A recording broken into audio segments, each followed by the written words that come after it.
사연을 통해 각박한 세상 속 따뜻한 하루가 되시길 바라는 감동 시작입니다. 구독과 좋아요는 영상 제작에 큰 힘이 됩니다. 영상 수익은 불우이웃에 기부되니 끝까지 시청 부탁드립니다. 서울역에 있는 외국인 관광객 도움센터. 10명이 넘는 외국인 여성들이 도움센터의 한국인 직원에게 격앙된 목소리로 질문을 건네고 있습니다. 하지만 한국인 직원은 단호히 손을 들어 보이며 안 된다는 제스처를 취하는데요. 그런데 바로 그 순간 무리와 떨어져 있던 한 외국인 여성이 다급히 동료들을 부르더니 뭔가를 바라보며 손가락질을 합니다. 동료의 손가락이 향하는 곳을 마주한 외국인 여성들은 화들짝 놀라며 다리에 힘이 풀린 듯 서울역 바닥에 주저앉아 큰 한숨을 내쉬는데요. 과연 한국을 방문한 미국 여자 카레이서 팀은 서울역에서 무슨 일을 겪은 것일까요? 안녕하세요. 저는 미국에서 몇 없는 여성 카레이서로 활동하고 있는 메타라고 합니다. 얼마 전 저는 팀원들과 함께 최초로 미국 여성부 리그에 출전했으나 사위라는 다소 좋지 못한 결과를 얻게 되어 큰 우울증에 걸리고 말았는데요. 저의 이런 우울한 모습이 신경 쓰이셨는지 저희 여성팀을 총괄 관리해 주시던 단장님께서는 대회에 출전한 여성부 선수 전원에게 위로 휴가를 보내주겠다며 저희를 배려해 주셨고 이왕이면 다른 나라들보다는 한국에서 더욱 얻을 것이 많을 것이라며 뜬금없는 한국행을 제안하셨습니다. 사실 그때까지만 해도 대회에서 좋지 못한 결과를 얻었다는 사실에 어떻게 되든 별로 상관이 없었던 저와 팀원들은 단장님의 총괄 계획 아래 약 2주 동안의 한국 비행기 티켓과 경비를 받게 되었고 한국으로 떠나는 날 직전까지도 한국이라는 나라에 대해 전혀 기대를 하지 않았습니다. 하지만 평소 정규 휴가 기간에도 한국 여행을 몇 번이나 갔다 왔던 동료 모니카는 우울한 저희를 대신해 한국 여행을 가이드하겠다며 손수 나섰고 저는 한국 같은 후진국이 무슨 여행을 할 것이 있냐며 항상 모니카를 놀렸었는데 뜻밖에도 처음 도착한 한국은 저의 이런 상식 자체를 붕괴시키고 말았는데요. 한국의 공항에 도착하고 굉장히 놀랐던 건 바로 인천공항 내부에서 자유롭게 한국어를 사용하는 외국인 관광객들이 상당히 많이 보였다는 사실입니다. 사실 공항은 그 나라의 얼굴이라고 할 수 있을 정도로 국격을 있는 그대로 보여주는 곳인데 신기하게도 인천공항은 다른 나라의 공항들과 달리 한국인들보다는 외국인 관광객들이 훨씬 많이 보였고 심지어 몇몇 외국인들은 한국에서의 여행이 굉장히 익숙한 듯 너무나 자연스러운 한국말을 하며 주위 사람들에게 말을 걸고 있었는데요. 한국에 오기 직전까지만 해도 한국이 요즘 선진국의 선두에 있는 나라라는 모니카의 말을 믿지 않았던 저는 이러한 인천공항의 모습을 보자마자 한국에 대해 큰 착각을 했다는 사실을 깨닫고 말았습니다. 급작스러운 궁금증이 생긴 저는 공항 통로에서 한국말을 하고 있는 외국인들에게 접근해 평소 한국으로 자주 여행을 오는지 한국은 다른 나라들과 무엇이 다른지 질문을 건넸고 돌아온 대답은 상당히 충격적이었는데요. 미국에서 왔다던 한 외국인 관광객은 자신의 이번 한국 여행이 7번째라고 말하며 다른 나라들보다 훨씬 안전하게 여행을 할 수 있는 나라는 전 세계에서 유일하게 한국뿐이라며 해외여행은 오직 한국으로밖에 갈 곳이 없다는 충격적인 말을 했고 실제로 인천공항 내부에는 어린아이들이나 학생들마저 따로 뛰어다니며 놀고 있을 정도로 굉장히 안전해 보였습니다. 미국에서는 아이 혼자 버스를 타거나 공항에 있는 것은 상상도 할 수 없는 일인데 한국은 치안의 시스템에 있어서 얼마나 안전한지 가늠이 되지 않을 정도로 범죄의 위험성 자체가 공항에서 보이지 않았죠. 심지어 옆에 있던 또 다른 외국인 관광객은 길거리에서마저 무료 와이파이를 사용할 수 있는 나라는 아마 한국밖에 없을 것이라며 정말 믿기 힘든 설명을 이어나갔고 저는 한국에서 무료 와이파이가 굉장히 평범하다는 말에 큰 충격을 받고 말았습니다. 곧바로 휴대폰의 와이파이를 확인해 본 저는 인천공항 내부에서마저 와이파이가 무료로 제공되고 있는 모습에 정말 눈을 의심하고 말았고 저의 당황한 반응을 확인한 외국인 관광객들은 한국이 이렇게나 좋은 나라라며 저에게 좋은 한국 여행이 되기를 바란다며 자리를 떠나더군요. 옆에서 저의 모습을 지켜보고 있던 모니카는 좁은 나라인 미국에서만 갇혀있을 것이 아니라 한국 같은 선진국의 넓은 시야를 배워야만 우울증을 탈출할 수 있을 것이라는 말을 했고 지금부터는 자신이 여행 가이드를 해줄 테니 빨리 따라오라며 공항 지하도를 내려가더군요. 송도라는 도시로 가야 된다던 모니카는 저와 팀원들에게 버스를 타러 가자고 했고 저는 순간 모니카의 말에 당황할 수밖에 없었는데요. 일반적으로 미국의 공항에서는 다른 도시로 이동을 하려면 대부분 택시를 타거나 차를 가지고 있는 다른 친구를 불러야만 공항을 빠져나갈 수 있을 정도로 교통이 열악한데 모니카는 이미 인천공항에 자신이 예약한 버스가 대기하고 있는 상태라는 황당한 말을 했기 때문입니다. 심지어 미국에서는 공항에서 다른 도시로 가는 택시비가 하루 호텔비와 맞먹을 정도로 너무나 비싸서 보통 가족을 불러서 공항을 빠져나가는데 한국은 그런 수고스러움이 전혀 필요 없는 교통 인프라가 이미 공항과 완벽하게 교류되고 있었는데요. 모니카의 말대로 공항 출구에는 승객들의 탑승을 기다리는 대형 버스 수십 대가 출발 대기를 하고 있었고 저는 정말 처음 보는 크기의 버스에 상당히 당황하고 말았습니다. 미국에서는 대부분의 버스가 너무 낡아 있거나 더러운 경우가 많아서 탑승 자체가 싫어질 때도 있는데 놀랍게도 한국의 버스는 내부의 쾌적한 상태는 물론 버스 내부에 개인 냉장고까지 제공되고 있어서 시원한 물을 마시는 것도 가능했는데요. 심지어 한 팀원은 버스 좌석에 영화 스크린이 있다며 기겁하는 반응을 보였고 저는 앞쪽 천장에 설치되어 있는 거대한 영화 스크린에 이것이 정말 버스가 맞나라는 생각마저 들 정도였습니다. 항상 불편하고 더러운 냄새가 났던 미국의 버스와 달리 한국인들에게는 이렇게나 부유하고 쾌적한 삶이 평범한 일상인 듯 대부분의 한국인들이 자연스럽게 좌석에 기대 냉장고에 물을 꺼내 마시며 영화를 관람하고 있었고 저는 살면서 이렇게 편안한 버스는 처음이라 정말 감탄사가 나올 정도였는데요. 또한 버스 내부에는 미국에서는 단 한 번도 경험해보지 못했던 시원한 에어컨까지 나오고 있었고 저는 결국 참을 수 없는 궁금증에 옆자리 한국인에게 한국의 버스는 원래 이렇게 에어컨과 난방을 잘해주냐면서 놀랍다는 너스레를 떨고야 말았습니다. 하지만 한국인 승객분은 작은 미소만을 보이며 버스의 에어컨은 개인이 조절할 수 있도록 조절기까지 외부에 있으니 더욱 편하다는 설명을 더해주셨고 저는 한국이 이렇게나 부자였나라는 생각이 들더군요. 약 1시간 정도 버스를 타고 가니 저희가 하차를 하게 될 송도라는 도시의 하차벨 알람 소리가 들려왔고 모니카는 곧바로 내릴 준비를 하자며 짐은 그대로 놔둬도 되니 몸만 내리라는 황당스러운 말을 했습니다. 목적지에 도달했는데 짐은 놔두고 가라는 모니카의 말에 저는 그게 대체 무슨 헛소리냐며 살짝 짜증이 났고 모니카의 말은 무시한 채 저의 짐을 챙겨 내릴 준비를 하고 있었는데요. 그런데 바로 그 순간 버스가 정차하더니 운전을 해주시던 한국인 기사분께서는 승객들에게 전자패드를 나눠주시며 무언가를 적으라고 하셨고 저는 나눠준 패드의 화면을 본 순간 눈을 의심할 수밖에 없었습니다. 화면에는 자신의 짐을 어디로 보내야 되는지 적으라는 빈칸이 있었고 심지어 외국인 관광객들을 의식한 것인지 모든 안내문이 영어로 자세한 설명까지 되어 있었는데요. 저는 살면서 버스에서 짐을 목적지로 보내준다는 서비스가 있다는 것을 단 한 번도 들어보지 못했기에 모니카의 대체 이게 뭐냐며 호들갑들 떨었고 돌아온 모니카의 대답은 충격적이었습니다. 모니카는 인천공항과 연결되어 있는 도시 이동버스는 관광객들의 짐을 숙박시설로 보내주는 서비스가 운영되고 있다며 모든 비용이 무료라고 했고 심지어 도착하는 시간까지 정확히 지정할 수 있다는 놀라운 설명을 해주더군요.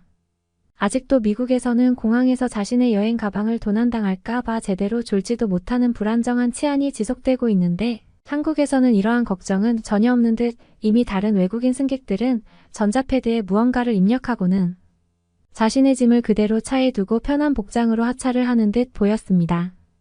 저 또한 다른 나라의 대회에 참가했던 경험은 있었지만 그럴 때마다 여행 가방이 너무 무거워서 여행을 시작하기도 전부터 진이 빠질 때가 많았는데 한국 공항버스의 이러한 짐 배송 서비스는 믿을 수 없을 정도로 편리했고 저뿐만 아니라 다른 팀원들도 이렇게 똑똑한 아이디어는 정말 처음 본다는 말과 함께 아마 한국인들의 양심적인 시민의식이 아니라면 다른 나라는 시도도 되지 않겠다는 감탄을 보이더군요. 그런데 더욱 놀라웠던 것은 버스에서 하차한 뒤였습니다.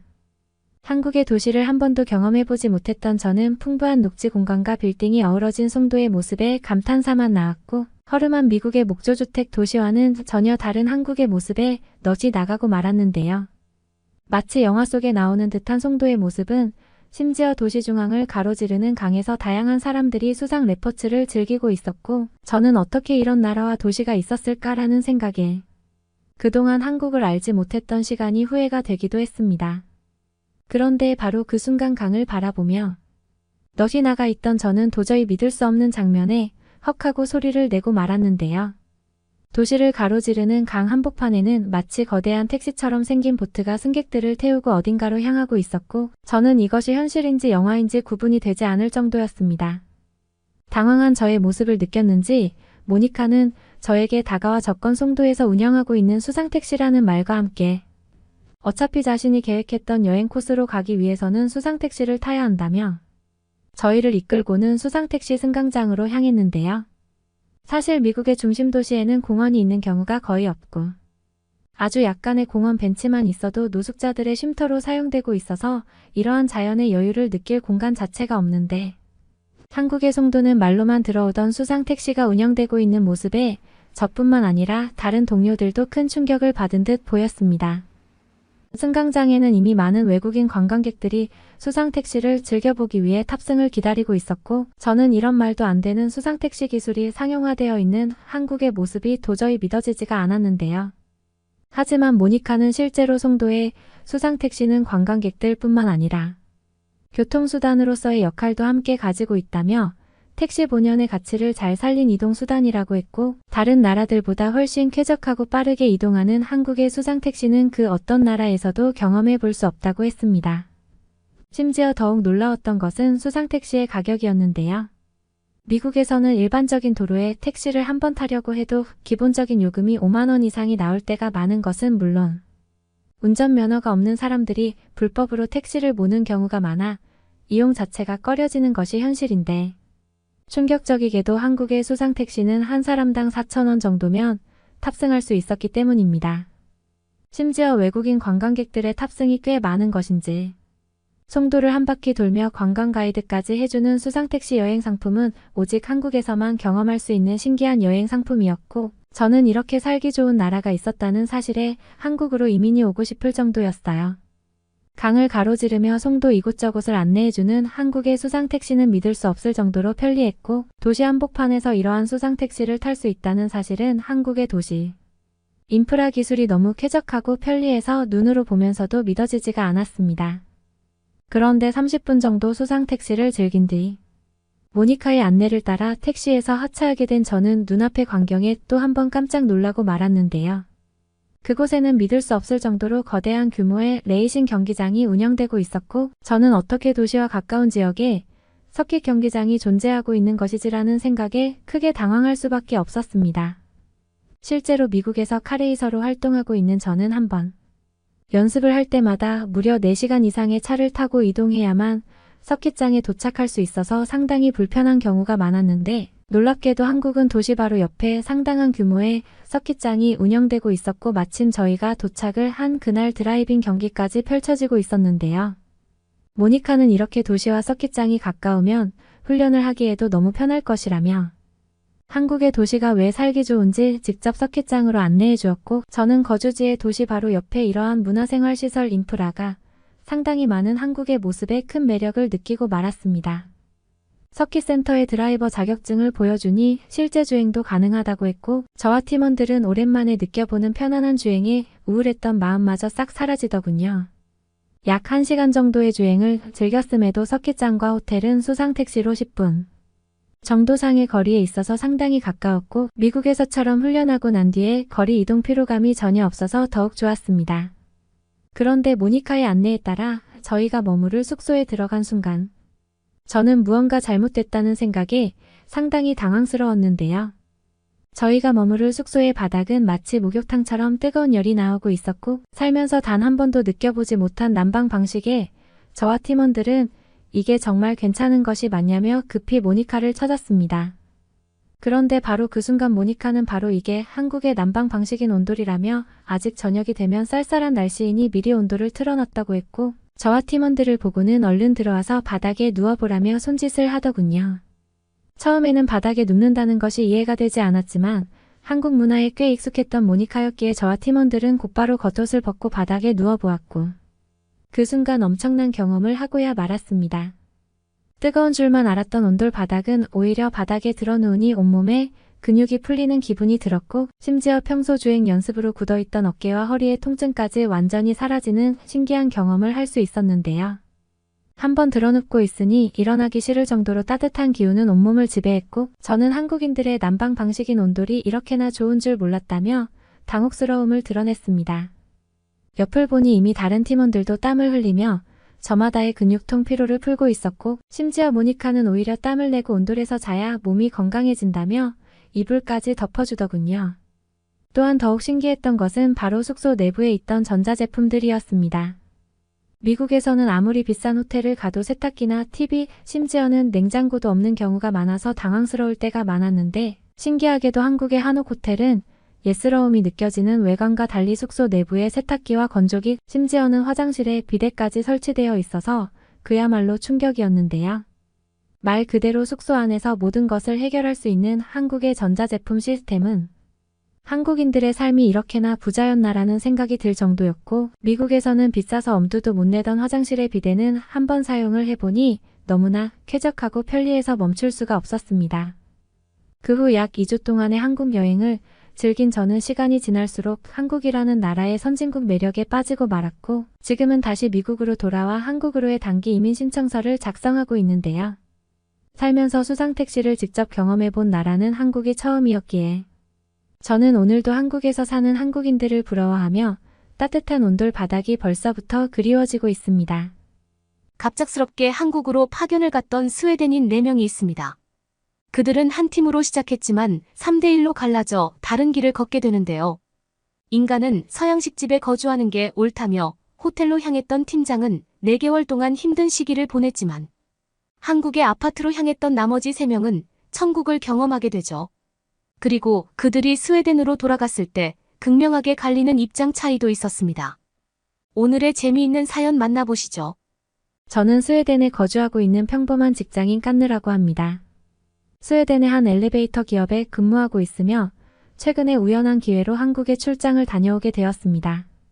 너무나 추운 겨울에 출장을 왔던 저와 동료들은 4개월간의 프로젝트를 마치고 스웨덴으로 돌아왔습니다. 처음에는 힘들고 기피하는 출장길에 맥이 빠져있던 저와 동료들은 한국에 다녀오고 마치 회춘한 것 같은 기분이 들었습니다. 저뿐만 아니라 같이 한국에서 근무했었던 스웨덴 동료들도 한국에서의 경험이 잊혀지지 않아 한국에서 회춘을 경험했던 저희의 이야기를 글로 남겨볼까 합니다. 글의 제목이 한국에 갔더니 회춘하고 온 이야기인데 성적인 의미는 아니니까 혹시라도 오해하고 이 글을 클릭하셨다면 뒤로 가기를 눌러주세요. 그 추웠던 한국의 혹독한 겨울에 저와 동료들은 온돌이 아니었다면 이렇게나 한국이 매력적이라며 글을 쓰지 못했을 수도 있습니다. 물론 한국의 다양한 장점들이 많고 온돌 시스템은 장점들 중 하나에 불과하지만 제가 특히 온돌에 대해서 강조드리는 이유가 너무나 인상 깊었던 경험이기 때문입니다. 저희가 온돌에 푹 빠지게 된 경험에 대해서 이야기를 해보려 합니다. 추운 겨울 한국의 강원도에 큰 공사가 있어서 지도 및 감사 업무를 하기 위해 본사 차원에서 팀이 꾸려져 한국에 파견이 되었죠.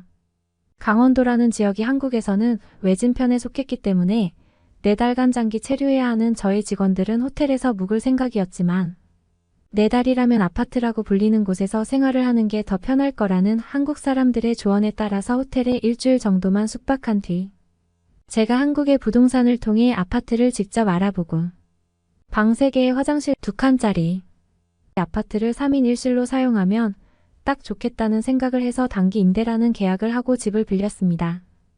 오히려 호텔보다 비용이 아주 저렴했고 동료들도 뻔한 호텔보다는 한국의 가정집에 살아보는 게 더 좋겠다며 기대하기도 했습니다. 그럼에도 불구하고 호텔처럼 혹시나 무슨 일이 생기면 도움을 받을 수 있는 직원이 상주에 있는 것은 아니라 걱정하는 사람도 있었지만 결국 한국 아파트에서 생활하기로 했습니다. 끝까지 호텔 생활을 고집하셨던 팀장님은 혼자 호텔에 남기로 하고 말이죠. 오히려 팀장님 제외 다른 동료 3명이서만 지낼 수 있어서 내심 편하기도 했죠. 건축된 지 20년이 되었다는 아파트는 밋밋한 외관 디자인의 건축적인 감각은 전혀 없게 생겼지만 호텔보다 넓은 공간과 먼지 많은 카페 바닥이 아니라서 더 쾌적한 것 같았습니다. 그리고 입주하며 보일러라는 시스템에 대해서 부동산 사장님이 알려주셨는데 따뜻한 물을 사용하거나 난방을 할 때 사용하면 된다고 설명을 들었습니다. 처음 보는 시스템이었지만 간단한 버튼 조작으로 어렵지 않게 숙지할 수 있었습니다. 그리고 가장 독특했던 것은 라지에이터 난방이 아니라 바닥 자체가 난방 기능을 한다고 말씀하시더군요. 처음 보는 방식에 다들 신기해했고 사장님께서는 이번 겨울이 특히 춥다며 상시 난방을 해놓고 살면 된다고 하시며 보일러 온도를 23도로 맞춰주시고는 그냥 겨울 내내 건들지 않으면 될 거라고 하셨습니다. 그렇게 보일러를 작동시켜 놓고 사장님은 간단한 생활팁 몇 가지를 조언해 주신 뒤 돌아가셨죠. 그렇게 저희 일행은 방을 각자 하나씩 잡고 짐을 풀고 정리를 하기 시작했습니다. 처음에는 입김까지 나는 듯했던 방이 서서히 온도가 올라가더니 나중에는 입고 있던 외투가 더워지기 시작했습니다. 그리고 나중에는 스웨터까지 벗어야 했죠. 스웨덴에서는 집에 난방을 작동시켜놔도 반드시 겨울에는 긴팔 스웨터나 니트를 입고 있어야 했는데 마치 한여름같이 더운 분위기가 연출되었습니다. 당연하겠지만 회사 동료들끼리 생활하는데 속옷만 입고 있을 수도 없는 노릇이었죠. 반팔 티셔츠나 반바지가 있다면 좋겠다는 생각을 했습니다.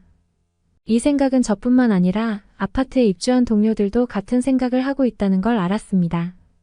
당장 차를 타고 1시간 넘는 거리의 대형마트로 향했죠.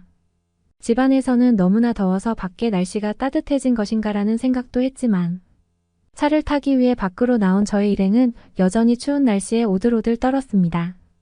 마트에 가서 이것저것 필요한 생필품과 가장 중요한 반팔 반바지 등 편한 옷을 몇 벌씩 구매했습니다. 다시 집으로 돌아왔을 때 현관문을 열자마자 느껴지는 따뜻한 온기는 너무나 행복했습니다. 다들 외투를 벗고 옷을 갈아입었죠. 그리고 집주인분이 옵션으로 제공해준 침대는 하나뿐이었기 때문에 바닥에 깔 수 있는 이불을 준비해 주신다고 하셨고 허리가 좋지 않다는 동료에게 침대를 양보하고 저는 두꺼운 솜이불을 깔고 바닥에 누워서 잠을 청했습니다. 눕자마자 느껴지는 따뜻한 기운과 포근함에 정신 못 차리고 숙면을 취했습니다. 1초 정도 눈을 감았다가 떴다는 생각을 했는데 이미 해가 방 안으로 들어와 있었고 동료들이 출근 준비를 하는 소란스러운 소리도 들렸습니다. 살면서 이렇게나 깊게 잠을 잔 적이 있나 싶을 정도로 정말 잘 잤습니다. 처음 일주일간 호텔에서는 지내는 동안 너무나 건조한 환경과 불편한 잠자리에 시차까지 적응하는 기간이라 너무나 힘들었는데 오늘 깊은 잠 한 번으로 모든 피로가 풀리는 듯 했습니다.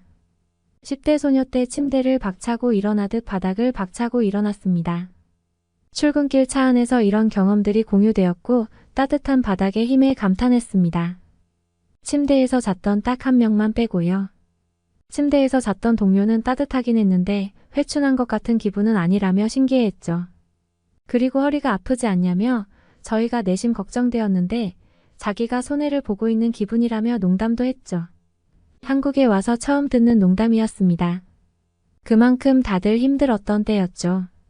부동산 사장님을 통해서 솜니불을 한 채만 더 준비해 줄 수 있냐고 부탁을 했고 침대에 무슨 문제가 있냐며 집주인분이 자기가 점검했을 때에는 침대에 문제가 없었는데 미처 확인하지 못한 게 있었다면 사과드린다고 하시더군요.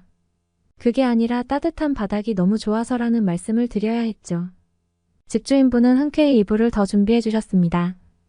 그렇게 저와 나머지 동료 2명은 바닥 생활에 금방 적응했고 그 때문에 활력까지 넘치는 기분도 느끼고 있었습니다. 매일 아침마다 개운함을 느껴서 그런지 매일같이 출근하는 차 안은 농담과 수다를 떠는 즐거운 출근길이 되기도 했습니다. 그 차이를 확인할 수 있었던 게 호텔에서 생활하는 팀장님은 출근하는 자체가 너무나 피곤하고 힘들다며 불평이셨고 근무 중에도 따뜻한 차를 수시로 마시며 몸을 추스리셨습니다. 아파트에 사는 저희들도 원래는 팀장님처럼 따뜻한 차를 수시로 마시곤 했는데 어느새 입에도 대지 않고 있다는 걸 자각했습니다. 팀장님이 너네들은 왜 갑자기 차를 안 마시냐며 차를 권해주시거나 할 때만 차를 마셨지. 저희 스스로 먼저 찾아 마시는 일은 없었습니다. 그리고 지금에서야 하는 이야기지만 팀장님께 바닥 생활이 얼마나 좋았는지는 말씀드리지 않기로 저희끼리 이미 입을 맞춰 놓았죠. 괜히 말씀드렸다가는 불편한 동거가 이어질 수 있기 때문에 스웨덴으로 돌아갈 때까지 이 경험에 대해서 함구했죠. 그렇게 짧다면 짧고 길다면 긴 4개월간의 출장 업무가 끝났습니다. 스웨덴 본사로 복귀하고 본사에서는 다들 고생했다며 휴양지 쪽에 리조트를 일주일간 예약해주고 휴가를 보내주었습니다. 팀장님은 힘들고 지겹던 한국 프로젝트가 끝났다며 한국 생활에 대해서 부정적으로 이야기하셨지만 저희는 휴양지의 건조하고 추운 리조트에 꼭 가야 되는 거냐며 오히려 고개를 절레절레 저었습니다. 팀장님은 자신들의 가족을 데리고 리조트에 가셨고 저와 제 동료들은 주변 친구나 친척에게 그 리조트 사용권을 양도해주고 집에서 그냥 휴식을 취했던 뒤지하기도 있습니다. 혹시라도 한국에 여행을 가시는 분이 계시다면 저는 자신있게 온돌 시스템을 경험해보시라는 말씀을 드리고 싶습니다. 너 같은 길치가 어떻게 해외여행을 가려고 그래? 심지어 한국은 유럽도 아니잖아. 안녕하세요. 저는 오스트리아에서 살고 있는 대학생 미나예요. 저는 평소 엄청난 길치라서 친구들과 어디에서 만나기로 하면 1시간씩 먼저 나가서 미리 길을 찾아야만 했는데요. 제가 다니고 있는 대학교 캠퍼스 안에서 길을 잃어서 수업 시간이 늦었던 적이 한두 번이 아닐 정도예요. 요즘에는 스마트폰만 있으면 길을 쉽게 찾을 수 있다고들. 하지만 오스트리아의 경우 길이 제대로 되어 있지 않은 곳도 많다 보니 지도만 들고 다녀서는 어디가 어디인지 알기 어려워요. 제가 너무 심한 길치다 보니 어디를 갈 때 대중교통을 이용하는 것도 쉽지 않았어요. 아마 길치인 분들은 대부분이 공감하실 것이라고 생각되는데 단순히 길을 잘 못 외우는 것이 아니라 방향 감각도 떨어지고 지금 제가 서 있는 곳이 어딘지도 제대로 몰라서 길을 못 찾는 거라서요. 그러다 보니 저는 동네에 있는 마트에도 혼자서 찾아가기 어려울 정도였고 이런 모습을 보면서 부모님께서도 걱정을 하셔서 빨리 운전면허를 딸 것을 권유하셨습니다. 그래도 차를 가지고 다니면 내비게이션을 이용해서 목적지에 갈 수 있으니까. 그렇게 제가 사는 동네에 자주 가는 장소들은 차를 가지고 이동하거나 아니면 길을 잘 아는 친구나 가족들과 함께 다니면 되니까 큰 문제는 없었어요. 만약 그곳에서 길을 잃는다 해도 시간이 좀 오래 걸릴 뿐이지 결국은 어떻게든 찾아갈 수 있었습니다. 하지만 문제는 낯선 장소에 갈 때였습니다. 제가 살고 있는 동네를 벗어나서 다른 곳에 가야 할 때면 저는 차와 내비게이션 없이 이동하는 것이 무서웠습니다. 혹시라도 그곳에서 길을 잃으면 어떻게 할지 너무 신경이 쓰였습니다. 저를 도와줄 수 있는 사람도 없었고 그러면 결국 경찰이나 다른 사람들에게 길을 물어봐야 하기 때문이죠.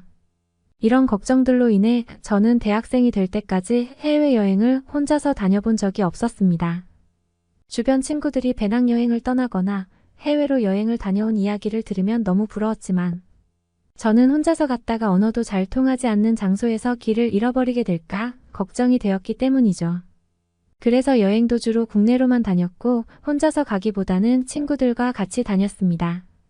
사실 저는 K-팝과 한국 가수들을 너무 좋아해서 한국이라는 나라에 한번 가보고 싶었습니다. 하지만 여행을 떠난다는 것은 너무 어려운 일이었기에 그냥 드라마를 보거나 뮤직비디오를 보는 등에 만족하고 있었습니다. 그리고 가끔 오스트리아에 방문해서 콘서트를 여는 제가 좋아하는 가수들의 공연을 가면서 최대한 만족하려고 노력했습니다. 하지만 그렇게 한국 문화에 대한 관심이 커지기 시작하면서 꼭 한 번은 가보고 싶다는 생각을 갖게 되었습니다. 나중에 제가 취업을 하게 되면 한국으로 여행을 가는 것이 시간을 내기도 어려울 것 같아서 졸업 이전에 반드시 가보고 싶었습니다. 시간도 어떻게든 마련할 수 있었고 꾸준히 아르바이트를 해서 모은 돈도 있었습니다. 그러니 사실 한국으로 여행을 떠나는 것은 큰 문제가 안 됐죠. 단 한 가지만 제외하고 말이죠. 바로 길을 잃을 것 같다는 문제 말입니다. 제가 혼자 갔다가 한국에서 길을 잃게 된다면 국제 미아가 되는 것은 아닐까 걱정이 되었습니다. 어렸을 때 길을 잃어서 한참을 울면서 부모님을 기다렸던 기억이 트라우마가 되었는지도 모릅니다. 저는 길을 잃어버릴 수 있다는 것에 대해 강박관념을 갖고 있었습니다. 이 문제가 해결되지 않는다면 저는 절대 한국으로의 여행을 떠날 수 없었죠. 그래서 저와 비슷한 취미를 가진 친구들을 설득하기 시작했습니다. 주변에 한국을 좋아하는 친구들이 많았고 그들 역시 한 번씩 한국에 직접 가보고 싶다 이야기했으니 누군가 한 명쯤은 여행 메이트가 있을 것이라 생각했습니다. 그렇게 한 사람 한 사람 물어보다 보니 같이 한국으로 떠날 친구를 찾을 수 있게 되었습니다. 저는 너무 신이 나서 바로 여행 계획을 세우기 시작했습니다. 그리고 비행기 티켓부터 숙소까지 전부 예약을 시작했습니다. 저는 길치이기 때문에 한국에 도착해서 이동하는 경로를 검색하고 준비하는 것은 친구가 맡았습니다. 그렇게 순조롭게 준비를 하게 되었고 저희는 기대하던 한국으로의 비행길에 오르게 되었죠.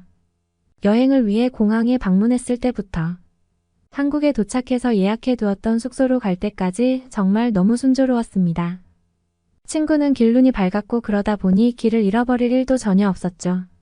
총 8박 9일간의 여행 일정 중 3일째까지는 정말 너무나도 순조로웠습니다. 드라마를 통해 봤던 장소들을 직접 가서 기념사진도 찍고 꼭 먹어보고 싶었던 다양한 음식들도 즐겼죠. 그리고 용기를 내서 한국으로 여행을 온 것은 정말 잘한 선택이라고 생각하면서 뿌듯했습니다. 하지만 너무 순조로웠던 탓인지 내심 불안한 마음이 있었습니다. 그럴 때가 있잖아요. 너무 순조로워서 오히려 불안한 건 말이죠. 그리고 그 불안한 마음은 현실이 되었습니다. 사흘째 친구와 함께 서울에서 지하철을 타고 종로로 가는 도중이었습니다. 저는 지하철역에 가다가 주변에 있는 아기자기한 액세서리들을 보면서 한눈을 팔게 되었습니다. 그리고 친구는 길을 잃지 않으려고 자신이 메모해온 것을 보면서 계속해서 앞으로 걸어갔습니다. 당연히 제가 잘 따라오고 있을 것이라고 생각하고 말이죠. 하지만 너무 안심을 하고 있어서였는지 평소라면 길을 잃을까봐 걱정이 되어서 동행자한테 꼭 달라붙어서 다녔을 텐데 일행을 놓치고 말았습니다. 한참을 액세서리를 구경하다가 옆을 보니 당연히 있을 줄 알았던 친구가 없었죠. 그리고 저는 잠시 패닉에 빠졌습니다. 그리고 길을 잃었다. 친구와 떨어지게 되었다는 점을 깨닫게 되었죠. 처음에는 어떻게 해야 할지 너무 막막했습니다. 언어도 안 통하고 처음 와보는 장소라는 점이 너무 무서웠죠. 그렇게 한참을 그 자리에 서 있다가 여행을 오면서 친구와 했던 이야기가 기억났습니다. 서울은 웬만한 곳을 모두 지하철이나 버스를 이용해서 갈 수 있다는 이야기가 말이죠. 그러니 우리는 이동이 편리하게 최대한 지하철역 근처에 숙소를 예약하기로 했습니다. 그리고 만약 중간에 길을 잃게 되면 주변 사람들한테 물어봐서 숙소에서 만나기로 약속했었죠. 지금 와서 생각하면 친구는 아마 제가 혼자 길을 잃게 될 것을 걱정한 것 같았습니다. 저랑 너무 친하다 보니 평소에 길을 얼마나 잘 잃어버리는지 알고 있던 친구였습니다. 그날 저녁에 예약되어 있던 숙소는 홍대역에 위치해 있었습니다. 서로 연락을 할 수 있는 방안도 없던 상태라서 저는 친구와 미리 이야기했던 것처럼 바로 숙소 앞으로 가기로 했죠. 아마 친구도 저랑 떨어진 것을 눈치챘다면 숙소로 올 것이라 생각했습니다. 낯선 장소에서 서로를 찾으려고 돌아다니다가는 더욱 길을 잃을 수 있다는 사실을 알고 있었으니까요. 저는 우선 현재 위치해 있던 곳에서 홍대역으로 가는 방법을 알아야만 했습니다. 지하철에서 벗어나면 길을 더욱 헤맬 것 같다는 생각에 최대한 지하철로 이동을 하고 싶었습니다. 지하철 안내요원 같은 분이 주변에 있어서 그분께 도움을 청하니 저에게 상세하게 길을 안내해 주셨습니다. 현재 있는 위치에서 어떤 역으로 가서 환승을 해야 하는지 알려주셨고 몇 호선을 타야 하는지 알려주셨습니다. 한국의 지하철은 각 호선별로 라인 색상이 달랐고 안내선을 따라가다 보면 탑승할 수 있게 되어 있었습니다. 또한 표지판마다 영어로 설명도 되어 있어서 현재 제가 있는 위치가 어떤 역인지 알기 쉬웠죠. 그리고 안내 요원분들도 너무 친절하게 길을 잘 알려주셨습니다. 덕분에 저는 우선 지하철에 탑승할 수 있었죠. 지하철을 타고 이동하는 동안 혹시라도 내려야 할 역을 지나칠까봐 안내 모니터를 뚫어져라 쳐다보고 있었습니다. 다행히 매 역마다 영어로 안내 음성이 나와서 딱 맞춰서 내릴 수 있었고 홍대역에 도착할 수 있었습니다. 제가 예약한 숙소는 홍대역 출구 쪽에 있었는데 마음대로 가다가 길을 잃을까 봐 바로 지나다니는 사람들에게 정확한 출구를 물어봤습니다. 한국 여성 한 분이 제 질문을 듣고 알려주려 하셨는데 영어를 잘 못하셔서인지 약간 당황해 하셨죠. 그러나 이내 저에게 따라오라고 하시더니 근처에 있는 출구까지 직접 안내해 주셨습니다. 입구 근처에 가서 제가 찾던 숫자의 출구가 써져 있는 것을 확인할 수 있었죠. 저는 감사 인사를 하고 바로 출구로 나가서 근처에 있는 호텔을 찾을 수 있었습니다. 정말 길을 잃어버렸을 때는 어떻게 하나 걱정했었습니다. 하지만 한국의 지하철이 너무 잘 연결되어 있었고 안내 가이드나 직원분들도 잘 갖춰져 있었습니다. 오면서 길을 물어봤던 사람들도 너무 친절하게 알려주셨죠.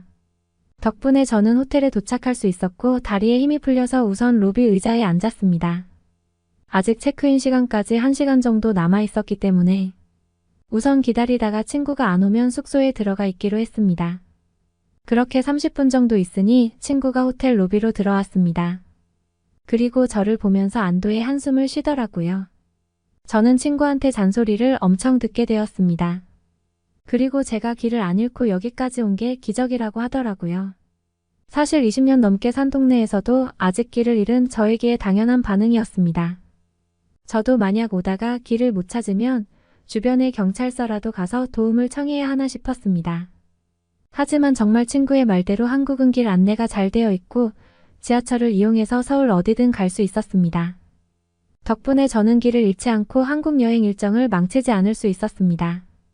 그 이후에 저는 조금은 길을 찾는 것에 자신이 생겼습니다. 언어도 잘 통하지 않았지만 한번 길을 잘 찾아왔다는 것 때문인지 어떤 상황이 생겨도 어떻게든 될 것이라는 생각이 들었습니다. 그리고 한 번 더 한국에 대한 애정이 커졌습니다. 영어를 잘 못하는 분들도 저희 도움 요청을 외면하지 않고 적극적으로 도와주시려는 모습이 너무 감동적이었습니다. 처음 한국의 지하철 노선도를 보았을 때 저는 미로인 줄 알았습니다. 수많은 색상의 선들이 꼬여 있는 것을 보면서 어떻게 길을 찾나 신기했죠. 나중에 알고 보니 스마트폰 앱 등을 이용해서 지하철 노선에서 출발역과 도착역을 설정하면 되더라고요. 어디에서 지하철을 타고 어디에서 환승을 해야 하는지까지 다 나오는 것이 신기했습니다. 심지어 빠르게 환승하기 위한 경로까지 나오는 것을 보면서 정말 효율적으로 대중교통을 이용할 수 있는 곳이라는 점이 대단했습니다. 심지어 이렇게 잘 갖추어져 있는 지하철 요금이 상당히 저렴하다는 점이 놀라웠습니다. 환승까지 제공되기 때문에 저는 상당한 비용이 나갈 것이라 생각했는데 말이죠. 이렇게 교통 인프라가 잘 갖춰져 있다는 점에서 저는 한국에 대해서 더욱 호감을 갖게 되었습니다. 그냥 가수가 좋고 드라마가 좋아서 오고 싶었던 곳이 한국이었습니다. 한국이 얼마나 기술적으로 경제적으로 발전한 곳인지에 대해서는 별로 아는 것이 없었죠. 하지만 이번 여행을 통해서 저는 한국이 내가 생각하는 것 이상으로 너무 대단한 나라라는 점을 깨달았습니다. 여행을 마치고 집으로 돌아가면서 저는 다음번에는 한국에 혼자 배낭여행을 와보고 싶다는 생각을 갖게 되었습니다. 물론 길치였던 제가 길을 다시 잘 찾을 수 있게 된 것은 아니었습니다. 오스트리아에 돌아와서 저는 여전히 동네 마트를 갈 때 길을 헤매고 있습니다. 그리고 차를 가지고 운전해서 가는 것이 아니면 목적지까지 길을 한참을 헤매고 있죠. 버스를 잘못 타는 경우도 여전히 많습니다. 하지만 한국에서는 길을 잃더라도 주변에 물어보고 안내판을 보면서 조금씩 찾아갈 수 있을 것이라 생각이 들어요. 그리고 그 과정조차 너무 소중하고 즐거운 추억이 될 것 같더라고요. 길을 잃었기 때문에 돌아가면서 전혀 계획에도 없었던 장소들을 지나칠 수 있었고 그 경험들은 나중에 꼭 다시 가보고 싶은 장소들을 찾게 해주었습니다. 여행의 매력은 이런 모든 것들을 포함하고 있는 것이 아닐까 싶더라고요. 지금까지 길을 잃을까봐 겁을 내면서 아는 길만 가려 하고 누군가랑 같이 다니려고만 하다 보니 저는 세상을 너무 좁게 보고 있었습니다. 하지만 이번 한국 여행을 통해서 지하철을 이용해서 혼자 여기저기 이동하면서 조금은 갇혀있던 세상에서 나올 수 있었던 것 같습니다. 그래서 저는 지금 다음번에 한국에 여행을 갔을 때 어디를 가볼지 열심히 계획을 세우고 있습니다. 여전히 숙소부터 이동 장소까지 미리 대중교통을 무엇을 타야 하는지 다 검색하고 준비해야만 하는 길치입니다.